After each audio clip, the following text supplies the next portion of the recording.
et Shalom. Je continue la lecture de Hafetz Haïm, un jour, une halakha. Donc, c'est l'étude quotidienne des lois du langage. Que Dieu nous aide à ne pas être une mauvaise langue. Qui réprimander?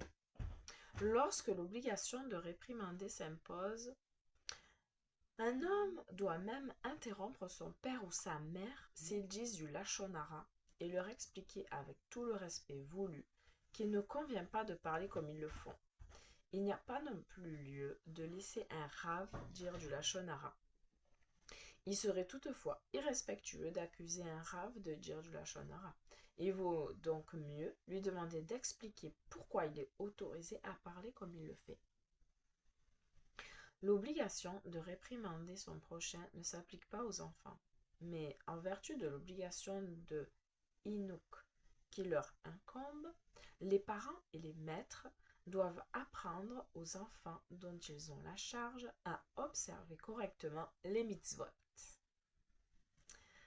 Les parents et les maîtres doivent donc les habituer depuis leur tendre enfance à s'abstenir de dire ou d'écouter du lachon hara, de la mauvaise langue.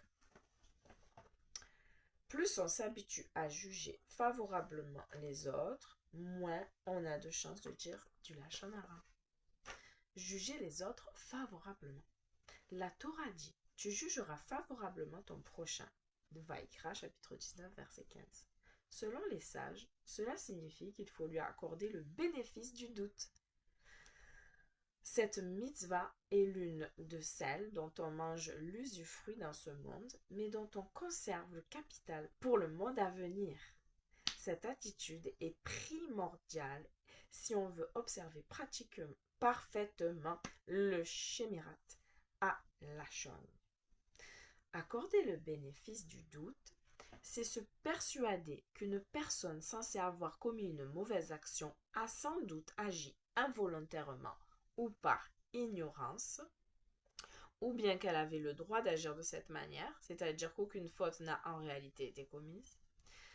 Si les faits ne se prêtent à aucune de ces interprétations, on doit se dire que celui qui les a rapportés a peut-être omis ou ajouté un détail qui transforme complètement le tableau. Les sages disent, ne juge pas ton prochain avant d'être à sa place.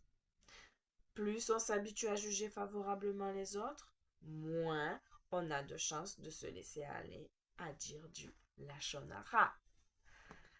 Mauvaise langue. Que Dieu nous aide. Amen. À demain.